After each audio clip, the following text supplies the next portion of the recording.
আসসালামু আলাইকুম রহমতুল্লাহ। আমার হাতে ওটস লাইন দেখছেন।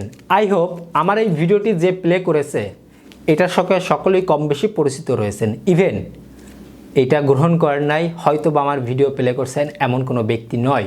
তার মানে আমরা সকলেই কম বেশি এই ওটস লাইনের সঙ্গে পরিচিত রয়েছি এবং এই স্যালাইনটি গ্রহণ করেছি। আজকে আমি আপনাদের সাথে আলোচনা করব কোনো উপকারী উপাদানও, সেটা হোক ওষুধ বা খাবার, ভুলভাবে ভুল নিয়মে খেলে এবং এর নিয়মটা না জেনে খেলে সেই ঔষধও হতে পারে আপনার জন্য বিষ। আমি আপনাদের সাথে এই ওটস লাইন কতটুকু পানিতে গোলাইতে হবে, কতটুকু কম পানিতে গোলাইলে বা বেশিতে গোলাইলে আপনার স্বাস্থ্যের জন্য অসংখ্য ক্ষতি আসতে পারে। শরীরের বিভিন্ন দামি দামি অঙ্গ, হার্ট, কিডনি, লিভার শুধু নয়, আমাদের মস্তিষ্ক সহ বিভিন্ন সমস্যা দেখা দিতে পারে শুধুমাত্র এই স্যালাইন ভুলভাবে গ্রহণ করলে। সম্পূর্ণ ভিডিও না দেখে কেউ কমেন্ট করবেন না। চলুন আমাদের মূল আলোচনায় ফিরে যাওয়া যাক। ওটস স্যালাইন আমরা সকলেই কম বেশি চিনে থাকি, এটা মুখে খাবার স্যালাইন। এই স্যালাইনটি সাধারণত শরীরে পানি স্বল্পতা দেখা দিলে আমরা গ্রহণ করে থাকি। আমরা অনেকে আবার অতিরিক্ত ঘেমে গেলে এটা খেয়ে থাকি। বিশেষ করে তীব্র গরমে আমরা অনেকেই ওটস স্যালাইন খাচ্ছি। এখন আসুন, এই ওটস স্যালাইন প্রথমত আমরা তৈরি করতে কতটুকু পানি নেব এটা একটু মেজর দিয়ে আমি আপনাদের সাথে আলোচনা করব। এরপরে আমাদের সাধারণ শরীরে এইটার প্রয়োজন রয়েছে কিনা এটা আপনারা জানতে পারবেন, বা কখন আপনাদের এটা খেতেই হবে এটা আপনারা জানতে পারবেন। সাধারণভাবে আমি আপনাদের বলতে চাই যে মেজরভাবে আপনাদের গুরুত্বপূর্ণ সহিত বলতে চাই, অবশ্যই আমরা এটা হাফ লিটার পানি দিয়ে বা আধা লিটার পানিতে গোলাবো।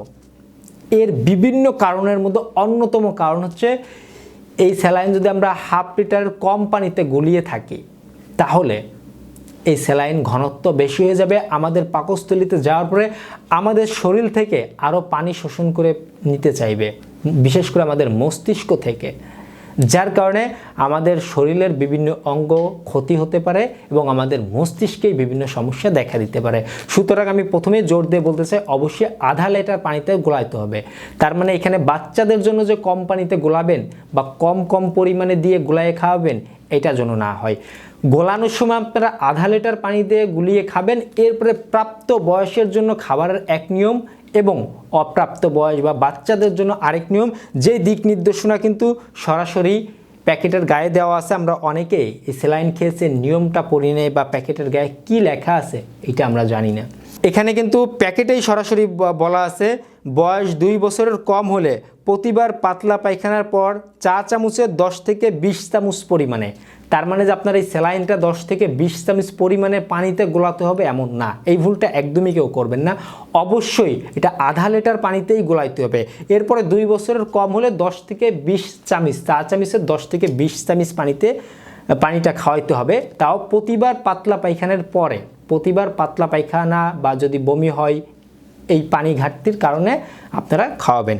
আর যদি 2 বছর থেকে 10 বছর হয় তাহলে কিন্তু এখানে 250 গ্রাম পরিমাণে খাওয়ানো যায় বা আধা লিটারের হাফ পরিমাণে কিন্তু খাওয়ানো যাচ্ছে এবং প্রাপ্ত বয়সের একটা পরিমাণেই খাওয়া যায়, মানে আধা লিটার। আমরা অনেকে এই ভুলটাও করে থাকি, অতিরিক্ত ঘেমে গেছি যার কারণে আমরা 1 লিটার পানি কিনলাম দোকান থেকে, 2টা স্যালাইন কিনলাম, একবারে খেয়ে ফেললাম। প্রয়োজন নেই। আপনারা কোন কন্ডিশনে এসে স্যালাইন খাবেন এটা একটু জানতে হবে।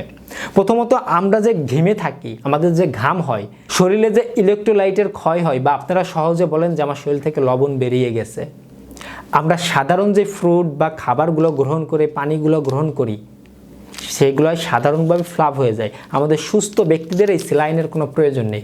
সুস্থ ব্যক্তিরা আমরা ঘেমেছি, গরমে ঘাম হয়েছে, আমাদের এই স্যালাইনের কোনো প্রয়োজন নেই। এই স্যালাইন কিন্তু প্যাকেটেই লেখা আছে ডায়রিয়া, পাতলা পায়খানা, বমি, এরপরে এটা গ্রহণ করতে হবে। তখন আমাদের শরীরে পানির ঘাটতি দেখা দেয়, ডিহাইড্রেশনের কারণে আমরা এটা গ্রহণ করতে পারি। এখন আসুন, আমাদের সাধারণভাবে আমরা ঘামের কারণে যে লবণটা বেরোয়, আপনাদের মাইন্ডসেটআপটা আমি ফ্রি করতে চাই। যে লবণটা বের হয়, আমরা সারাদিন যে লবণ গ্রহণ করি, বিভিন্ন খাবারের মাধ্যমে আমরা লবণ গ্রহণ করি। কাঁচা যে লবণ খাই এরকম না, বিভিন্ন খাবার, সেই খাবারের মাধ্যমে আমাদের প্রয়োজন যতটুকু লবণ তার থেকে বেশি আমরা গ্রহণ করি।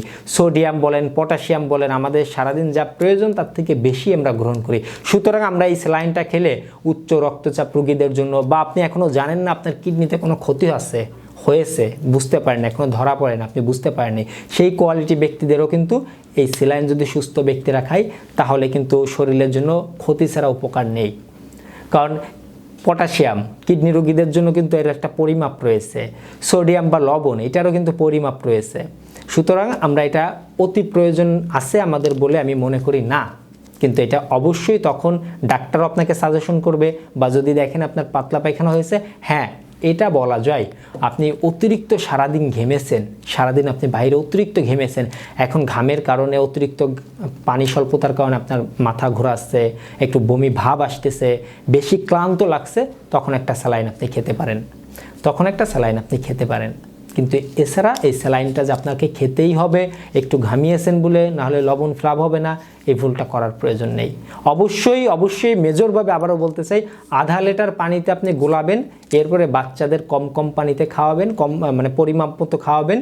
2 বছরের কম হলে 10 থেকে 20 চামচ, এবং 2 বছরের বেশি হলে আপনারা হাফ পোয়া পরিমাণে বা 250 গ্রাম পরিমাণে খাওয়াইতে পারেন। এবং আপনারা অবশ্যই প্রাপ্ত বয়সের ব্যক্তিরা আধা লিটার পানিতে গুলিয়ে খেয়ে নেবেন পুরোটাই, সমস্যা নেই। এখন আসুন, প্যাকেটের গায়ে এটাও লেখা আছে 12 ঘন্টা পরে এটা ব্যবহারযোগ্য বা খাবারযোগ্য থাকে না। আমরা 12 ঘন্টা পর্যন্ত যাব না, আমরা 1-2 ঘন্টার মধ্যে এটা গুলিয়ে খেয়ে ফেলানোর চেষ্টা করব। আর যে বাচ্চাদের খাওয়াবেন তখন তাদের সময় নিয়ে আপনি আস্তে আস্তে দিনে খাওয়াইতে পারেন সারাদিন ধরে একটা স্যালাইন, কিন্তু 12 ঘন্টা ওভার যেন কখনো না হয়, এই বিষয়টা মাথায় রাখতে হবে। সুস্থ ব্যক্তির কখনো এটা প্রয়োজন নেই, একটু ঘামলো এটা প্রয়োজন আছে, বিষয়টা এমন না। এছাড়া আপনারা চিকিৎসকের পরামর্শ নিয়ে এই স্যালাইনটা খাবেন। আবারও বলি, হার্ট, কিডনি, লিভারে ক্ষতি করতে পারে, প্লাস মস্তিষ্কে আমাদের ক্ষতি করতে পারে শুধু কম পানিতে গোলালে, এবং আমাদের প্রয়োজন ছাড়া আমরা এটা বারবার গ্রহণ করলে। ঘেমেছি গ্রহণ করবেন এরকম যেন না হয়। আশা করি বিষয়টা অল্পের মধ্যে বুঝতে পেরেছেন। সুযোগ থাকলে এই ভিডিওটি শেয়ার করে অন্যদের দেখার সুযোগ করে দিবেন। সবাই ভালো থাকবেন, সুস্থ থাকবেন, সকলের সুস্বাস্থ্য কামনায় আজকের মতো এখানেই শেষ করছি। ধন্যবাদ সবাইকে।